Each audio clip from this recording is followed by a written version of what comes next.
नमस्कार विद्यार्थी मित्रों, मैं दिनेश सिंह कविया, पीजीटी हिंदी, केंद्रीय विद्यालय पोंडा, एक बार फिर से आपके साथ एक नए टॉपिक के साथ हूँ। प्यारे मित्रों, आज हम कक्षा 10वीं की हिंदी पाठ्य पुस्तक कृतिका भाग 2 में शिव पूजन साय द्वारा रचित माता का अंचल शीर्षक पाठ पढ़ेंगे। मित्रों, रचना की तरफ बढ़ने से पहले हम रचनाकार शिव पूजन सहाय पर थोड़ी सी बातचीत करेंगे। शिव पूजन सहाय अपने समय के जाने माने रचनाकार और पत्रकार थे, और यहाँ ये कहना ज़्यादा उचित होगा कि वो रचनाकार से पहले एक सशक्त पत्रकार थे, एक सशक्त संपादक थे, और उसी पत्रकार और संपादक के क्षेत्र से ही वो एक रचनाकार के रूप में सबके सामने उभर कर आए और हिंदी के जाने माने गद्यकार के रूप में स्थापित हुए। तो चलिए मित्रों, हम बात करेंगे शिव पूजन सहाय के बारे में। मित्रों, शिव पूजन सहाय के बारे में हम बात करें कि शिव पूजन सहाय का जन्म सन 1893 में गांव उनवास, जिला भोजपुर, बिहार में हुआ। उनके बचपन का नाम भोलानाथ था। 10वीं की परीक्षा पास करने के बाद उन्होंने बनारस की अदालत में नकल नवीस की नौकरी की। बाद में वे हिंदी के अध्यापक बन गए। असहयोग आंदोलन के प्रभाव से उन्होंने सरकारी नौकरी से त्याग पत्र दे दिया। यहाँ पर मित्रों मैं ज़रूर उल्लेख करना चाहूँगा कि हिंदी के अनेक ऐसे गण्यमान्य रचनाकार हुए हैं जिन्होंने गांधी जी के आह्वान पर या देश प्रेम और देशभक्ति से प्रेरित होकर समय समय पर सरकारी नौकरी से इस्तीफा दिया है और अपने आप को देश हित में रचना लेखन के लिए समर्पित कर दिया था। उसी कड़ी में एक नाम शिव पूजन सहाय का भी आता है। बात करें हम आगे कि असहयोग आंदोलन के प्रभाव से उन्होंने सरकारी नौकरी से त्याग पत्र दे दिया। शिव पूजन सहाय अपने समय के लेखकों में बहुत लोकप्रिय और सम्मानित व्यक्ति थे। उन्होंने जागरण, हिमालय, माधुरी, बालक आदि कई प्रतिष्ठित पत्रिकाओं का संपादन किया। इसके साथ ही वह हिंदी की प्रतिष्ठित पत्रिका मतवाला, आप सब नाम से परिचित होंगे मतवाला का, जिसका संपादन मंडल से जुड़े रहे हैं स्वयं सूर्यकांत त्रिपाठी निराला भी, तो इस पत्रिका के संपादक मंडल से शिव पूजन सहाय भी जुड़े हुए रहे हैं। सन 1963 में आपका देहांत हो गया। देहांत मतलब देह का अंत होना। मित्रों, शिव पूजन सहाय मुख्यतः गद्य के लेखक थे। उनको गद्यकार के रूप में ही ख्याति प्राप्त हुई है। देहाती दुनिया बहुत ही चर्चित उपन्यास था। देहाती दुनिया, ग्राम सुधार, वे दिन वे लोग, स्मृति शेष आदि उनकी दर्जन भर गद्य कृतियाँ प्रकाशित हुई हैं। शिव पूजन रचनावली के 4 खंडों में उनकी संपूर्ण रचनाएं प्रकाशित हैं। उनकी रचनाओं में लोक जीवन, मित्रों मैं ज़रूर बताना चाहूँगा कि इनका जो देहाती दुनिया जो उपन्यास है वो एक आंचलिक उपन्यास है। आंचलिक उपन्यास उन उपन्यासों को कहते हैं जिसमें किसी अंचल विशेष को लेकर भावाभिव्यक्ति हुई हो। अंचल विशेष मतलब गाँव के लोक तत्व, लोक जीवन और लोक संस्कृति पर केंद्रित हो, ऐसे उपन्यासों को ही आंचलिक उपन्यास कहा जाता है। तो इनकी रचनाओं में, शिव पूजन सहाय की रचनाओं में मुख्यतः लोक जीवन और लोक संस्कृति और लोक जीवन 2 ऐसे तत्व हैं जो इनकी रचनाओं में सर्वत्र देखे जा सकते हैं। चलिए मित्रों, हम बात करें हमारी रचना माता का अंचल का, तो हम बात करें यह अंश शिव पूजन सहाय के उपन्यास देहाती दुनिया, अभी जो मैंने आपको बताया देहाती दुनिया जो प्रथम आंचलिक उपन्यास था, तो देहाती दुनिया जो उपन्यास है उसी का एक अंश है। सन 1926 में ये प्रकाशित देहाती दुनिया हिंदी का पहला आंचलिक उपन्यास माना जाता है। इतना ही नहीं, यह स्मरण शिल्प में लिखा गया हिंदी का पहला उपन्यास भी माना जाता है। इसमें ग्रामीण जीवन का चित्रण ग्रामीण जनता की भाषा में किया गया है। लेखक ने उपन्यास की भूमिका में ये संकेत दिया कि ठेठ से ठेठ देहाती मतलब गांव, ठेठ से ठेठ मतलब पूरी तरह से गांव से जुड़े हुए, या अनपढ़ गंवार निरक्षर हलवाई और मजदूर भी बड़ी आसानी से इसे समझ सकें। मैं आपको बताऊंगा मित्रों, मुंशी प्रेमचंद का भी यही उद्देश्य था। उनके अगर हम उपन्यास और कहानियों को उठा के देखें तो उनकी उपन्यास और कहानियों की रचना जो भाषा शैली है बहुत सरल है। क्यों?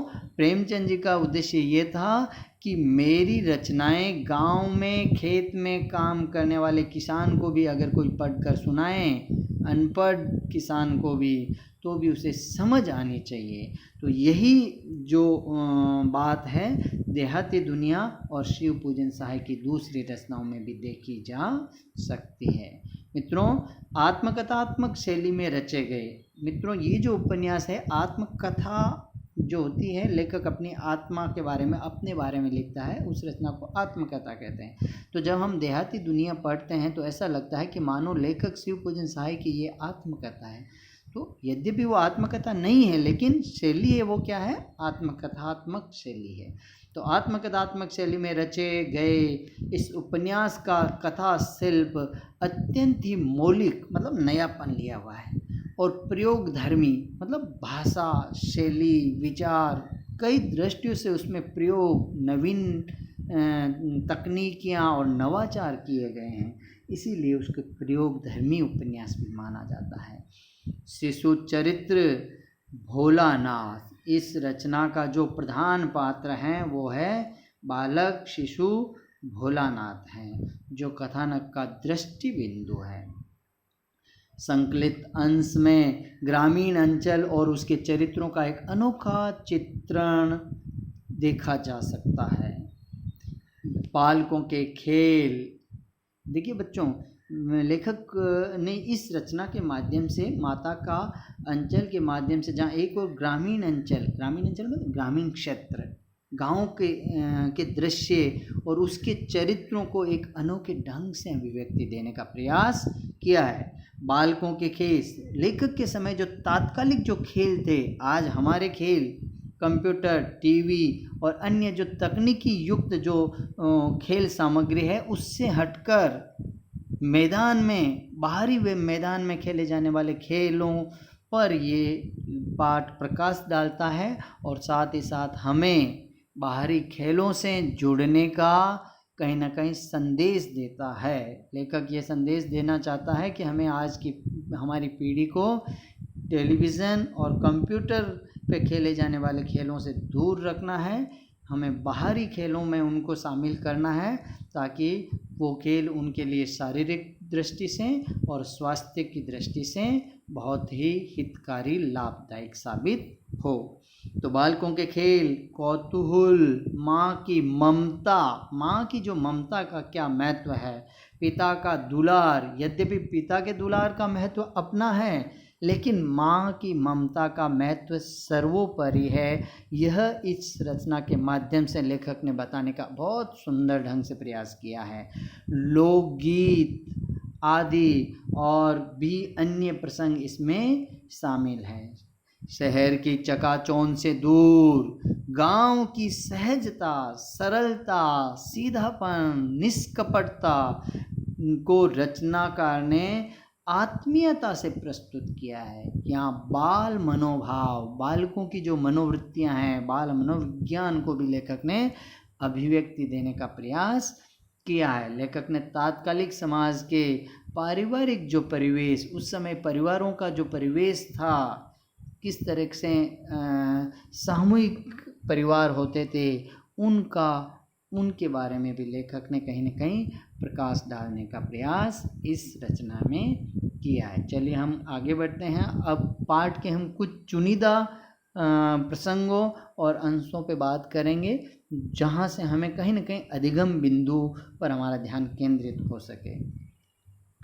माता का अंचल वात्सल्य रस का पाठ है। कहीं ना कहीं बच्ची के प्रति जो हमारा प्रेम हो वो वात्सल्य रस है। तो ये जो पाठ है पूरी तरह से वात्सल्य रस पर केंद्रित है, और इसमें लेखक ने अपने शैशव काल बचपन के खेल तमाशों, रुचियों, अरुचियों और शरारतों का मनोरम वर्णन किया है। चलिए हम बात करें, अगर सबसे पहले हम बात करें पिता द्वारा मिले पूजा संस्कार। लेखक को जो संस्कार मिले हैं, पूजा के संस्कार, उसके पीछे लेखक ने कहीं ना कहीं अपने पिता को ही प्रेरणा स्रोत माना है।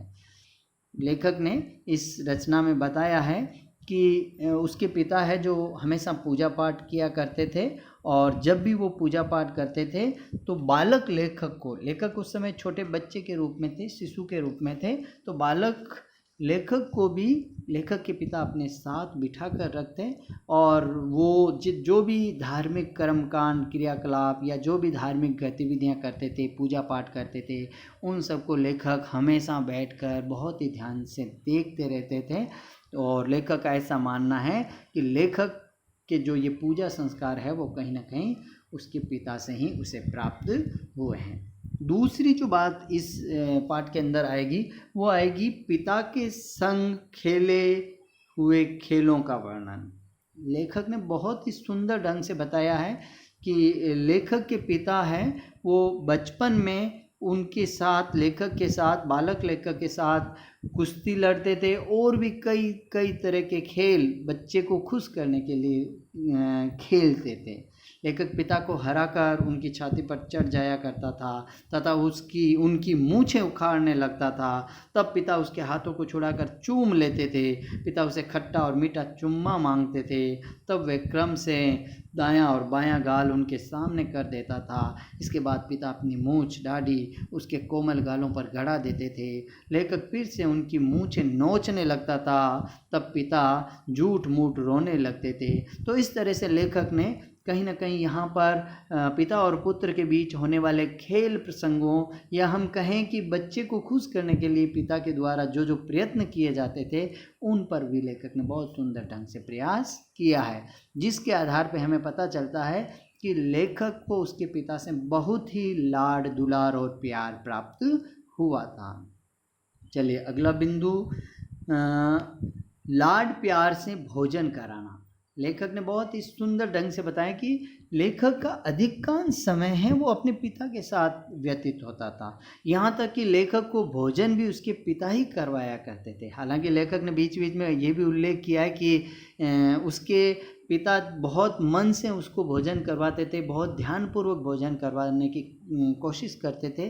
फिर भी उसकी माँ को यही लगता कि उसके पिता उसको अच्छी तरह से भोजन नहीं करवाते हैं, इसलिए बीच बीच में वो उन्हें टोकती भी रहती है। जैसे कि यहाँ आया है, जब खाएगा बड़े बड़े कोर तब पाएगा दुनिया में ठोर। तो इस तरह से आप मरुदवे बच्चों को खिलाना क्या जाने, बच्चों का पेट तो महतारी के हाथों खाने से ही भरता है। तब माँ दही सान कर तोता, मैना, कबूतर, हंस, मोर आदि के नाम लेकर उसे खिलाती चली जाती थी। तो इस तरह से लाड प्यार से जो उसको भोजन पिता और माता पिता के द्वारा करवाया जाता था, उसका वर्णन बहुत सुंदर ढंग से लेखक ने यहाँ पर किया है। साथ ही साथ लेखक ने यहाँ पर माँ के द्वारा बच्चे को नहला धुला कर तैयार करना, और उसको तैयार करने में उसके बच्चे के द्वारा जो रोना धोना किया जाता, उसका भी बहुत सुंदर वर्णन किया है कि लेखक रोता था, छटपटाता था, परंतु मैया उसकी नाभि तथा माथे पर बिंदी लगाकर, चोटी गूंथ कर, उसके फूलदार लट्टू बांधकर, रंगीन कुर्ता टोपी पहनाकर ही भेजती थी। लेखक रोते सिसकते हुए माँ से छूट पाता था। इस तरह से फिर अब बताया लेखक ने तरह तरह के खेल। लेखक ने अपने समय के जो विभिन्न प्रकार के खेल खेले जाते थे उनका वर्णन करते हुए बताया कि किस तरह से उन खेलों का क्या महत्व था। देखिए बच्चों, खेलों का बहुत महत्व है। कहीं न कहीं लेखक ने यहाँ पर हमें आज की युवा पीढ़ी को आगाह करने का प्रयास किया है, कहीं न कहीं सावधान करने की कोशिश की है कि हमें आज तकनीकी जो खेल सामग्री है उससे हमें बच्चों को दूर रखना है। हमें उसे बच्चों को ज़्यादा से ज़्यादा खेल मैदान में ले जाना है ताकि उनका शारीरिक और मानसिक अच्छी तरह से विकास हो सके। तो कई तरह तरह के जो बचपन में उनके द्वारा जो खेल खेले जाते थे उनका वर्णन लेखक ने बहुत ही सुंदर ढंग से किया है। चलिए आगे देखते हैं। फिर उसमें कई तरह के खेलों का वर्णन किया है कि भाई जैसे मिट्टी के घरौंदे बनाना, तिनकों का छप्पर, दिया सिलाई की पेटियों के किवाड़, घड़े के मुंह का चूल्हा, चक्की, दिए की कढ़ाई और पूजा की आचमनी से कलछी बनाई जाती। पानी, धूल और बालू को मिलाकर जोनार यानी सामूहिक भोजन तैयार किया जाता था। फिर पंगत बैठती। पंगत के अंत में पिताजी भी झीमने आ बैठते। उन्हें बैठे देखकर सब हंसने लगते और घरौंदा बिगाड़ कर भाग जाते थे। वे लोटपोट होकर पूछा करते, फिर कब भोज होगा भोलानाथ। तो इस तरह से बचपन में कई तरह के खेलों का वर्णन लेखक ने किया है। कहीं ना कहीं हमें आज उन खेलों की अपने खेलों के साथ तुलना करने की ज़रूरत है। और इसी तरह से उसने बीच बीच में ये बताया कि किस तरह से इसके साथ साथ उसने बताया कभी कभी बारात निकाली जाती थी, कभी कभी खेती के करने का नाटक भी किया जाता था, और कई तरह से अलग अलग खेलों का वर्णन यहाँ पर किया गया है। अब आगे जो लेखक ने वर्णन किया है वो किया है हुल्लड़बाजी और मस्ती। समय समय पे मस्ती भी करते थे, शरारत भी करते थे। उसने बताया कि कभी कभी वे ददरी के मेले में जाने वालों को देखकर गाने लगते, चलो भैयो ददरी सातु पिसान की मोटरी। वे किसी दूल्हे के आगे आगे जाने वाली पालकी को देखकर चिल्लाने लगते, रहरी में रहरी पुरान रहरी, डोला के कनिया हमार महरी। और एक बार एक घोड़े के मुंह जैसे बुढ़ी वर ने उन्हें दूर तक खदेड़ कर ठेलों से मारा था। जब कभी आम की फसल के समय आंधी आने से आम झड़ जाते थे तो बच्चे बाग की ओर दौड़ पड़ते थे। वे चुन चुन कर गोपी आम चबाते थे। तो इस तरह से लेखक ने कई तरह से हुल्लड़बाजी और मस्ती का वर्णन किया है। और एक प्रसंग है कि एक बार उन्होंने आंधी के बाद जोर की बारिश हुई, बिजली कौंधने लगी, हवा सनसनाने लगी, पेड़ झूमते हुए जमीन को चूमने लगे। तब वे चिल्लाए, एक पैसा की लाई, बाजार में चितराई, बरखा उधरे बिलाई। तो इस तरह के जो लोक विश्वास है समाज में, ऐसा विश्वास है कि इस तरह से गाने से बारिश है, बरखा है जो दूर चली जाएगी। तो लेखक ने कई तरह के लोक विश्वासों से भी हमें अवगत करवाने का प्रयास किया है। और इसी तरह से फिर एक प्रसंग अंत में आता है कि सांप का भय। लेखक का रोना धोना भूलकर साथियों में जा मिलना और वहीं तान सुर अलापने लगते कि जब भी लेखक किसी बात को रोते या नाराज़ होकर रोने लगते और जैसे ही उसके मित्र मंडली को वो देखते तो वो रोना भूल जाते और तुरंत अपने मित्रों के साथ जाकर खेलने लगते। यहाँ पर ये जो बाल मनोविज्ञान है उस पर लेखक ने प्रकाश डाला है कि बच्चों के लिए उसके मित्र मंडली, उसके लिए खेलों का महत्व ही सर्वोपरि होता है। अब अंत में बताया उसने कि एक बार एक टीले पर जाकर चूहों के बिल में पानी उलीचना शुरू कर दिया, डालना। तभी वहाँ एक सांप निकल आया। सब रोते चिल्लाते बेतहाशा भागे। कोई औंधा घिरा, कोई चित, किसी का सिर फूटा, किसी के दांत, सारी देह लहूलुहान, पैरों के तलवे कांटों से छलनी हो गई।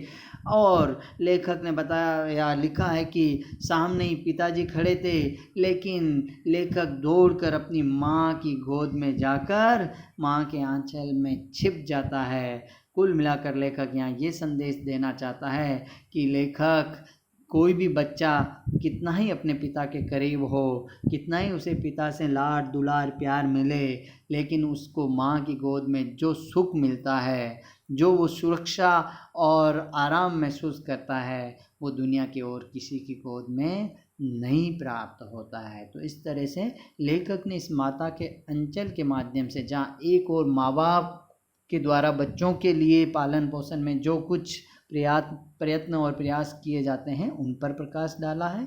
लोक तत्व, लोक संस्कृति और लोक परंपराओं से हमें अवगत करवाया है। बाल मनोविज्ञान से भी अवगत करवाने का प्रयास किया है। और अंत में कहीं ना कहीं ये संदेश दिया है कि व्यक्ति के लिए पिता की दुलार और स्नेह से बढ़कर माँ की ममता का ही महत्व होता है। मैं उम्मीद करता हूँ कि आपको पाठ अच्छी तरह से समझ आया होगा। आप अच्छी तरह से इसे एक बार फिर से पढ़ें। आप धन्यवाद। आपका दिन शुभ हो। जय हिंद, जय हिंदी।